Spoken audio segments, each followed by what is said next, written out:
3-in-1 senior living apartment. 1. Senior citizen கான perfect senior living. Number 2. Small investment, big appreciation. 3. உங்க பசங்களுக்கு ஃபியூச்சர்ல நல்ல ரெண்டல் இன்கம் தரப்போற ப்ராப்பர்ட்டி. ஸ்டெப்ஸ்டோன் ஆலம் இன் Pollachi near Kovai. திருச்சியில் பர்மிஷன் கொடுத்துட்டாங்க.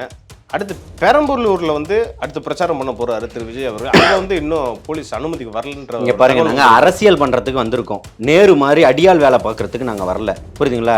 என்னுடைய மாவட்டத்தில் நான் இருக்கேன், நடக்க விட்டுருவேனான்னு கேட்கறதுக்கு, அடியால் வேலை செய்கிறதுக்கு நாங்கள் வரல. இங்கே பாருங்க, உங்களை 2026 ஓட உடனே முடிவு பண்ணிட்டான். நான் இருக்கிற மாவட்டத்தில் நான் விட்டுருவேனான்னு சொன்னது நேருவா இல்லையா? அது ஒத்துக்கிறீங்களா இல்லையா? அந்த பேட்டியை பார்த்தீங்கல்ல, அதை சொல்லுங்கள். அதையும் சொல்ல மாட்டார் தேவராஜ்.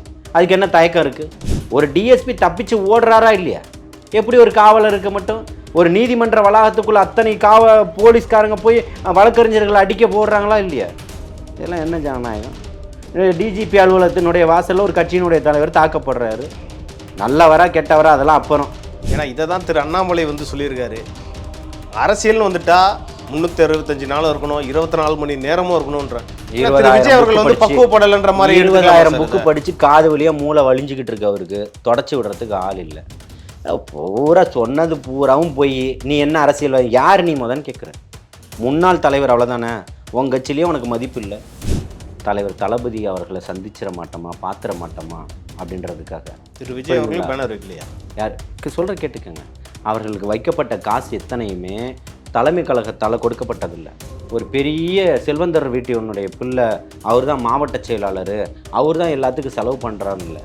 தான் 100 ரூபாயும் 200 ரூபாயும் 1000 ரூபாயும் 500 ரூபாயும் சொல்லி போட்டு தான் போஸ்டர் அடிக்கிறான், பேனர் வைக்கிறான், கொடி நடுறான். இதை ஒத்துக்கிறீங்களா? கஷ்டப்படக்கூடியவன் தானே இருக்கான். அப்படியே ஆர்எஸ்எஸ்க்குன்னு ஒரு அமைப்பு இருந்தது, ஒரு அஜெண்டா இருந்தது. அந்த 2000 பேரை கொண்டு குவிச்சதுனால அவரை ஒரு மோடி தான் பிரதமரனுடைய வேட்பாளர்ன்றாங்க. அவங்க கொண்டு வராங்க, அதை நிறுத்துறாங்க. ஊழலுக்கு எதிராக ஒரு கட்டமைப்பு வைக்கிறாங்க. இந்த அண்ணா ஆசாரியை வச்சு ஒரு பிரச்சாரம் பண்ணுறாங்க. அன்னைக்கு எடுபடுது. ஆனால் ராகுல் காந்தி அதுக்கு முன்னாடி அதை கட்டமைக்கிறதுக்கு தவறிட்டார். தவற விட்டுட்டு இன்னைக்கு அழுகிறது எந்த விதத்திலும் நியாயம் இல்லை. அதற்கு இன்னைக்கு நீங்கள் மல்லிகார்ஜுனாவை கொடுத்துருக்கலாம்னு பல தலைவர்களை உள்ளே கொண்டு வந்தது மாதிரி நீங்கள் அன்னைக்கு கொண்டு வந்திருக்கணும். மிகப்பெரிய மாற்றத்தை நீங்கள் ஏற்படுத்தியிருக்கணும். இந்த 5 வண்டி 6 வண்டியில் போகணும், இதை தான் பேசணும், எதிராக பேசக்கூடாது. கம்யூனிசத்தை பற்றி பேசினாரு உங்களுடைய முதலமைச்சர். நீங்கள் என்ன எதிரான கருத்தை பேசக்கூடாதுன்னு சொல்கிறீங்க? இதுதான் கம்யூனிசமா? வாங்க, கம்யூனிசம்னா என்னன்றதை காட்டுறோம். அடுத்த 2026 சட்டமன்றத்தில் ஜெயிப்போம். நிறைய இளைஞர்கள் உள்ள வருவாங்க. கம்யூனிச சித்தாந்தம் என்னன்றதை சொல்லி தரத்துக்கு தமிழக வெற்றி கழகத்தில் உள்ளவங்க தயாரா இருக்கிறாங்க. வாங்க பார்த்துக்கலாம்னு சொல்றேன்.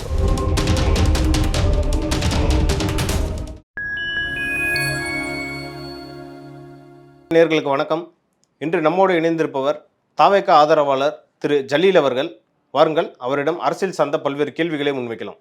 வணக்கம் சார். திருச்சியில் பர்மிஷன் கொடுத்துட்டாங்க.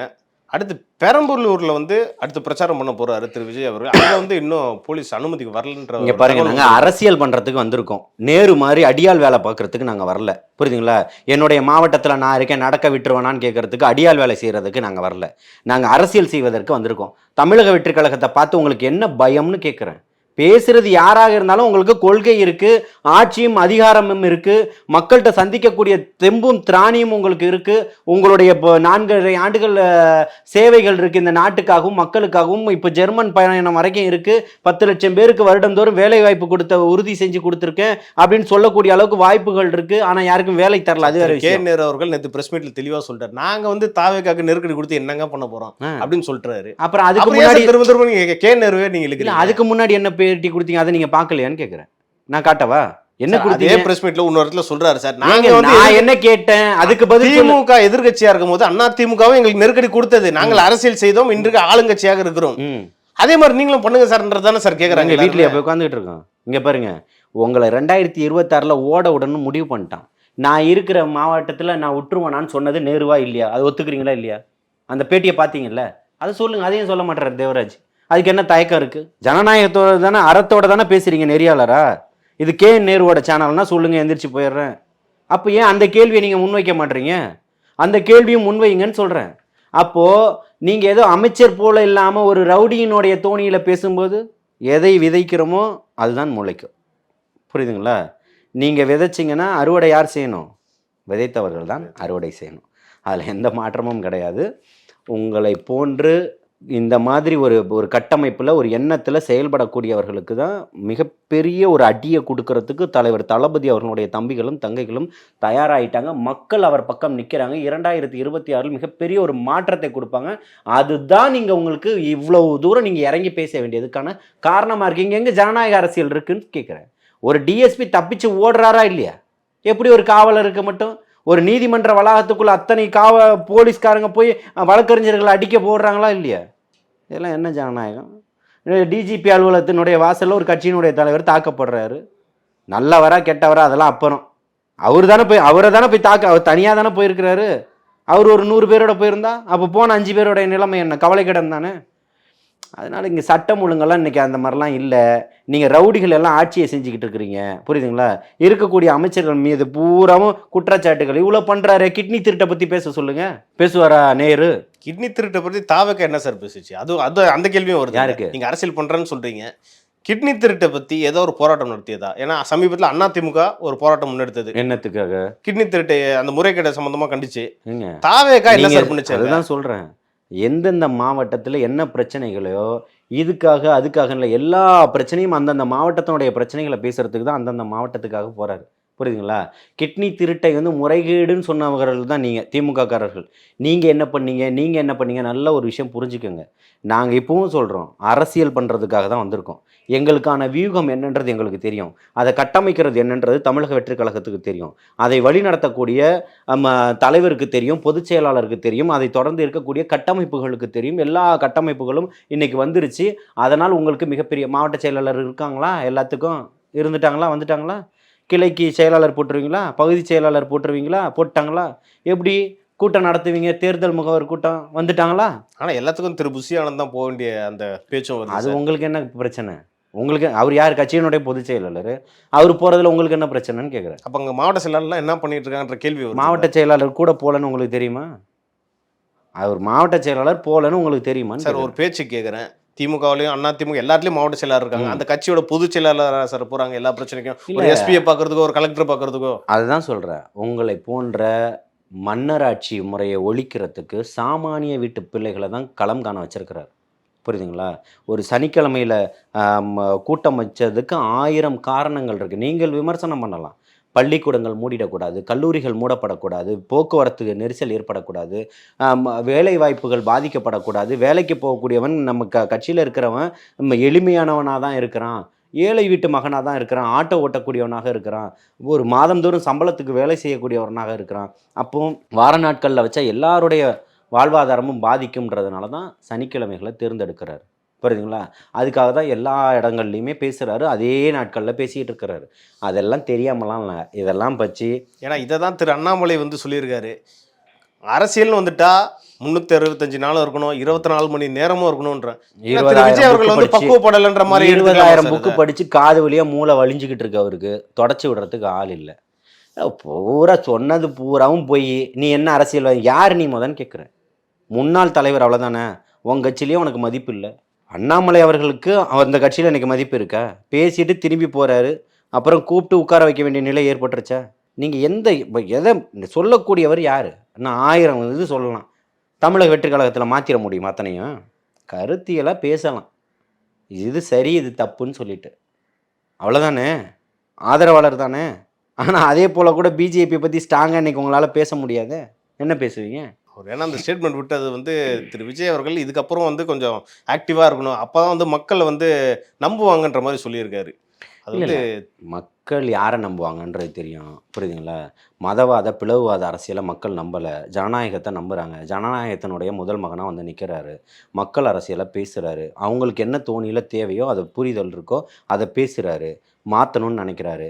இங்கே அரசியல் கட்டமைப்புகள் இல்லைன்னா இந்த 70 ஆண்டுகளும் அரசியல் மயமாக்காதது ஏன்னு கேள்வி எழுப்புறாரு. அதுக்கு பதில் சொல்லட்டும் இந்த 50 ஆண்டுகள் கட்சிகளும் 70 ஆண்டுகள் கட்சிகளும் பதில் சொல்லட்டும் சார். அடுத்தபடியாக பார்த்தீங்கன்னா தாவேக்கா 2 மாநில மாநாடுகள் பிரம்மாண்டமாக நடத்தினாங்க. ஒன்று விக்கிரவாண்டியிலையும் இன்னொன்று மதுரையிலையும் நடந்துச்சு. ஏன்னா இதெல்லாம் இந்த மாநாட்டெல்லாம் திரு சீமான் அவர்கள் தொடர்ந்து விமர்சித்தார். அங்கே வந்தவங்கலாம் ரசிகர்கள், சினிமா மாநாடு இப்படின்ற மாதிரி நாம் தமிழர் கட்சியினர் தொடர்ந்து விமர்சனம் வச்சாங்க. இப்போ என்னன்னா திரு சீமான் அவர்கள் இப்போ மலைகளுக்கு ஒரு மாநாடு, கடலுக்கு ஒரு மாநாடு, ஆறுகளுக்கு ஒரு மாநாடுன்ற மாதிரி அடுத்து நடத்த போறதா இன்னைக்கு அறிவிச்சிருக்காரு. இது எப்படி சார் பாக்குறீங்க? நீ பைத்தியம் எதை வேணா சொல்லு, உனக்கு என்ன பிரச்சனைன்னு கேட்கணும். என்ன சார் இப்படி ஒரே வார்த்தையில சொல்லிட்டு போறீங்க? வேற என்ன அவர் சொல்ல 15 வருஷமா அரசியல் களத்துல இருந்தா? இருந்தா அது எப்படி சார் பைத்தியன்ற அந்த வார்த்தை தப்பு சார் இது. ஆமாப்பா, வேற என்ன சொல்ல முடியுன்றீங்க? ஏன் அவர் அந்த வார்த்தையை பயன்படுத்தலையா? சீமான் அந்த வார்த்தையை பயன்படுத்தியிருக்கிறாரா இல்லையா? நீ என்னப்பா பைத்தியம், உனக்கு என்ன, நீ எதை வேணா சொல்லுவ அப்படின்னு சொல்லியிருக்காரா இல்லையா? அதே தான் அதுக்கு பதிலாக சொல்ல முடியும். வேற என்ன இருக்குன்றீங்க? நான் எதையும் பேசக்கூடாத ஒரு வார்த்தையோ அன்பார்லிமெண்ட் வார்த்தைகளோ தடை செய்யப்பட்ட வார்த்தைகளோ பேசலையே. இல்லை அவரை வந்து தீவிரவாதினோ பயங்கரவாதினோ பேசுகிறேன் சார் அவர் கட்சியின் தலைவர், அவர் பின்னாடி பல தொண்டர்கள் நிறைய இருக்காங்க. இருக்கட்டும். ஒரு மரியாதை நிமித்தமாக. மரியாதை நிமித்தமாக ஒரு மரியாதையா ஒரு தலைவர்னு இல்லை, அதனால சொல்றேன் சார். அவர் ஏன் நம்ம அந்த வார்த்தையை பயன்படுத்தணுன்றதுக்காக. அப்போ 2026 வாக்கு பெட்டிகளையும் போய் ஓட்டு போடுங்கன்னு சொல்லி கடல்லையும் மரத்துக்கு நடுவுலையும் ஆடு மாடுகளுக்கு நடுவுலையும் வச்சுருவோம், ஏரி குளங்களுக்கு நடுவுலையும் வைப்போம். அவருக்கான ஓட்டு விழுந்துடும். அவர் என்ன சொல்றாருன்னா, நிலம் தமிழக நீர், வெற்றி நெருப்பு, கழகத்துல காற்று ஆகாயம் இல்லாமல் எதுவும் செய்ய முடியாது. கொளுத்தி விட்டுருவோம் அவரை. இது தப்பு சார், இது வன்முறை சார். இது அவர் எது கொளுத்துறதுலாம். காத்துக்கிட்ட பேசுவீங்க, நெருப்புக்கிட்ட எப்போ பேசுவீங்க? யாகம் வளர்ப்பீங்களா? தேவராஜ் இங்கே பாருங்க, அதாவது இப்பவும் சொல்கிறேன், அரசியல் பண்ணுங்க. நீங்கள் அரசியல் பண்ண வந்திருக்கோன்ற பேரில் தலைவர் தளபதி வந்ததுக்கப்புறம் முழு பைத்தியம் ஆயிட்டீங்கன்னா என்ன பண்ண முடியும்? ஒவ்வொருத்தருக்கும் அதாவது திமுக தரப்புக்கு ஒரு பயம், உங்களுக்கு ஒரு பயம். அதில் மாட்டுக்கிட்ட பேசுவேன், ஆட்டுக்கிட்ட பேசுவேன், கழுதைக்கிட்ட பேசுவேன், மரத்துக்கிட்ட பேசுவேன், தண்ணிக்கிட்ட பேசுவேன், வெண்ணிக்கிட்ட பேசுவேன், காற்றுக்கிட்ட பேசுவேன். ஏன்னா காற்றுக்கிட்ட எப்படி பேசுவார், தண்ணிக்கிட்ட எப்படி பேசுவார்? அதோட முக்கியத்துவத்தை வந்து மக்களுக்கு எடுத்து சொல்றாரு. எதோட முக்கியத்துவத்தை? நிலம், நீர், ஆகாயம், காற்று, 5 பூதங்களோட 14 வருஷமா என்ன பண்ணீங்க? மக்களுக்கு எடுத்து சொல்றாரு சார். நல்ல 14 வருஷமா இது மாடுகிட்ட மாநாடே போடலையே. முதல் மாநாடு தானே போட்டார். மாநாடு ஏற்கனவே 14 வருஷத்தில் போட்டிருக்காரா? இதே மாதிரி நெரேட்டிவை இதுக்கு முன்னாடி செட் பண்ணி திருச்சியில் போட போகிறதா சொல்லியிருக்காரு சார். பிரம்மாண்டமாக இருக்கும்னு சொல்கிறாரு. நான் சொல்கிறேன் புரியல உங்களுக்கு. இந்த 14 ஆண்டுகள் என்ன பண்ணீங்க அதை சொல்லுங்கன்னு கேட்குறேன். 14 ஆண்டுகள் மாட்டுக்கிட்ட பேசுனீங்களா, மனுஷங்கிட்ட பேசுனீங்களா, தண்ணிக்கிட்ட பேசுனீங்களா, மக்கள்கிட்ட பேசுனீங்களா? மக்கள்கிட்ட தான் பேசினாரு. 8% வாக்கு வாங்கியிருக்காரு. காட்டில் போய் பேசுனா 10% ஆயிடுமா? தேவராஜ் இப்பவும் சொல்கிறேன், அதாவது தமிழக வெற்றி கழகத்தில் சாதாரணமான ஏழை வீட்டு பிள்ளைகள் தான் இன்றைக்கி வந்து களம் காண இறக்கி விட்டுருக்கிற மாவட்ட செயலாளராகவும் பகுதி செயலாளராகவும் நகர செயலாளராகவும் ஒன்றிய செயலாளராகவும் இருக்காங்கன்னு சொல்கிறாங்க. அதுதான் உண்மையும் கூட. அவர்கள் தினந்தோறும் கூலி தொழிலாளர்களாகவும் இருக்கிறாங்க, சிறு சிறு வியாபாரம் செய்யக்கூடியவர்களாக இருக்கிறாங்க, ஒரு பேனர் போஸ்டர் அடிக்கக்கூடிய கடை வச்சுருக்காங்க, போஸ்டர் ஒட்டக்கூடியவர்களும் இருக்கிறாங்க. இங்கே இவர்கள் இரு ஜாம்பவான்களான திமுக அதிமுகவை எதிர்த்து எப்படி அரசியல் செய்வார்கள்? இல்லை, அதை தான் சொல்கிறேன், கேட்டுக்கோங்க. அவர்கள் எப்படி செய்ய போகிறாங்கன்றது 26 போட்டி உடைக்கும் போது தெரியும். அப்போ தெரியும் யார் ஜாம்பவான் எங்கே போய் உட்காந்துருக்குறாங்க, ஜாமு நக்கிக்கிட்டு இருக்காங்கன்றதெல்லாம் நீங்கள் பார்க்க தான் போகிறீங்க.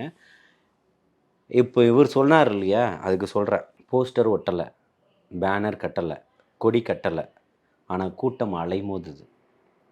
தலைவர் தளபதி அவர்களை சந்திச்சிட மாட்டோமா, பார்த்துட மாட்டோமா அப்படின்றதுக்காக. திரு விஜய் அவர்கள் பேனர் வைக்கலையா? யாருக்கு சொல்கிற கேட்டுக்கோங்க. அவர்களுக்கு வைக்கப்பட்ட காசு எத்தனையுமே தலைமை கழகத்தால் கொடுக்கப்பட்டதில்லை. ஒரு பெரிய செல்வந்தர் வீட்டினுடைய பிள்ளை, அவர் தான் மாவட்ட செயலாளர், அவர் தான் எல்லாத்துக்கும் செலவு பண்ணுறான்னு இல்லை. தான் 100 ரூபாயும் 200 ரூபாயும் 1000 ரூபாயும் 500 ரூபாயும் சொல்லி போட்டு தான் போஸ்டர் அடிக்கிறான், பேனர் வைக்கிறான், கொடி நடுறான். இதை ஒத்துக்கிறீங்களா? கஷ்டப்படக்கூடியவன் தானே இருக்கான், ஏழையாக சாதாரணமானவர்கள் தானே இருக்கிறாங்க. அதை நீங்கள் ஒத்துக்கிறீங்கல்ல?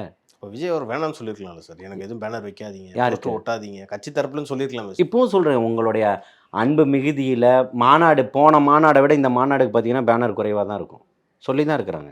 நீங்கள் வைக்கக்கூடிய பேனர்கள் எல்லாம் காவல்துறை காட்டு மிராண்டித்தனமாக எடுத்துக்கிட்டு இருக்கு. அதுக்கு முன்னாடியே ஓடுறாங்க பொதுநல வழக்கு.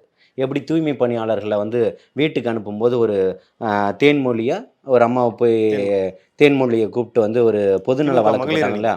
ஆமாம், அந்த தேன்மொழி சமூக ஆர்வலர். எத்தனை வழக்குகளை போட்டிங்க? இத்தனை வருடம் எந்த சமூகத்துக்கு ஆர்வமாக இருந்தீங்க அதை சொல்லுங்கன்னு கேட்குறேன்.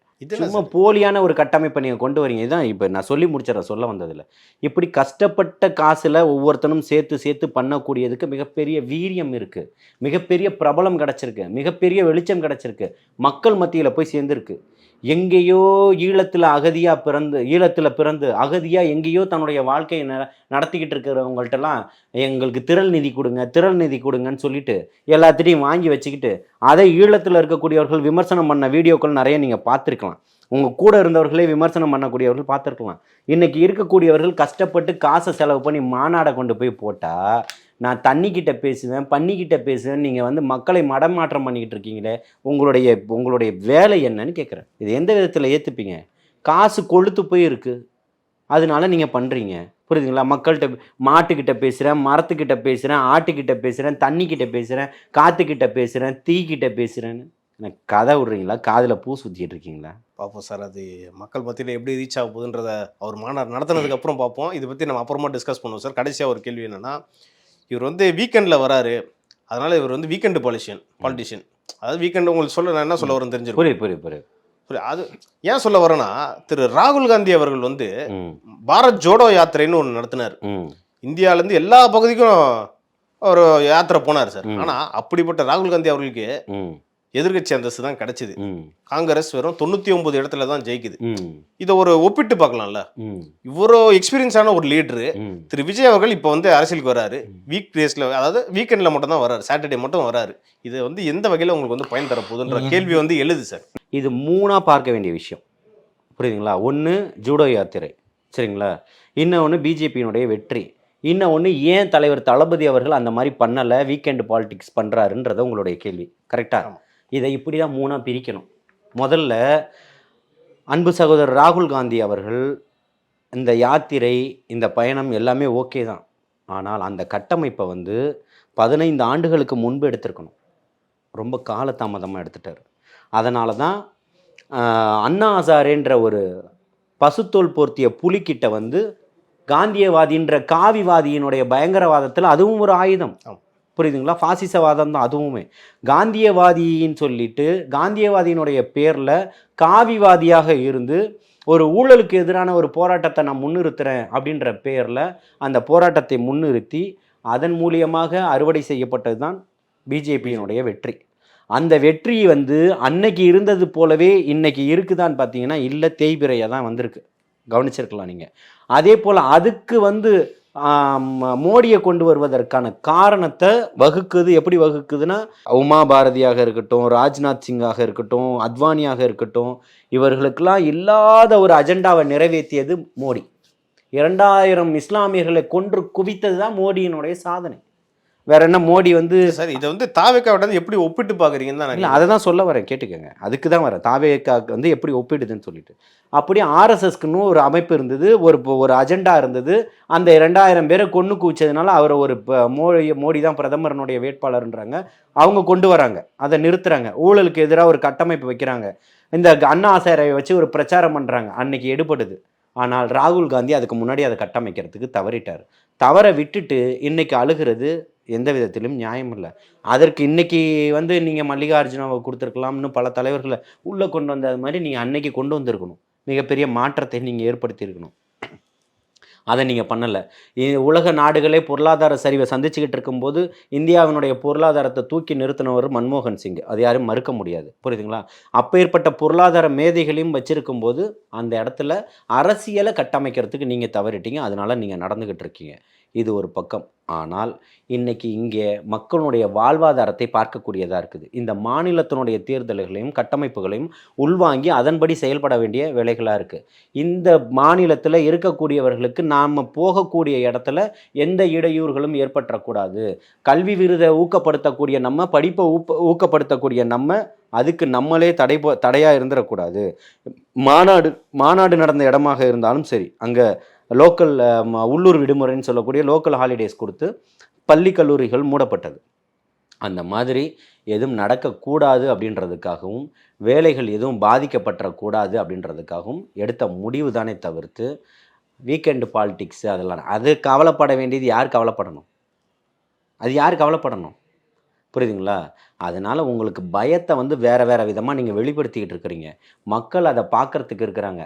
என் ஊரில் நான் அதை விட்டுருவேண்ணா, நான் இருக்கேன் அதை விட்டுருவேண்ணான்னு சொன்ன நேருக்கு நான் இன்னும் 24 மணி நேரம் தான் இருக்குது. அதை தாங்குங்க. ஒட்டுமொத்த திருச்சியும் இன்னைக்கு திரும்பி பார்க்கக்கூடிய மிகப்பெரிய ஒரு அதிர்வலைகளை ஏற்படுத்த போகுது. 15 நிமிஷம் பேசினார், 10 நிமிஷம் பேசினார். எந்திரிச்சு கேரவனில் இறங்கி திரும்பி பார்த்து சிரிச்சுட்டு அத்தனை பேருக்கும் வணக்கம் சொல்லி நன்றி வணக்கம் நான் வரேன்னு சொல்லிட்டு போனாலும் இந்த 2026 தலைவர் தளபதி தான் முதல்வர், அதில் மாற்று கருத்து இல்லை. மக்களாட்சி எங்கே நிறுவாருன்றதை மக்கள் நம்புகிறான். புரியுதுங்களா? அதற்காக தான் இந்த பயணம் போகக்கூடியதா இருக்குது. நீங்கள் 1000 தடைகளை உருவாக்குங்க, 1001ஆவதா மிக பிரம்மாண்டமா தலைவர் தளபதி அவர்கள் வந்து நிப்பாரு. மக்கள் அவர் பக்கம் மிகப்பெரிய சாட்சியா நிப்பாங்க. இந்த 5 வண்டி 6 வண்டியில போகணும், இதை தான் பேசணும், எதிரா பேசக்கூடாது. கம்யூனிசத்தை பத்தி பேசினாரு உங்களுடைய முதலமைச்சர், நீங்க என்ன எதிரான கருத்தை பேசக்கூடாதுன்னு சொல்றீங்க? இதுதான் கம்யூனிசமா? வாங்க, கம்யூனிசம்னா என்னன்றதை காட்டுறோம். அடுத்த 2026 சட்டமன்றத்தில் ஜெயிப்போம்.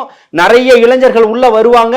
கம்யூனிச சித்தாந்தம் என்னன்றதை சொல்லி தரத்துக்கு தமிழக வெற்றி கழகத்தில் உள்ளவங்க தயாரா இருக்கிறாங்க. வாங்க பார்த்துக்கலாம்னு சொல்றேன். ஓகே சார், நிறைய விஷயம் சொன்னீங்க. திரு விஜய் அவர்கள் பரப்புரையில் என்ன பேசுகிறாருன்றதை பொறுத்து அடுத்தடுத்த நிகழ்ச்சிகளில் அதை வந்து நம்ம டீகோட் பண்ணி பேசலாம். நன்றி சார். வாழ்த்து.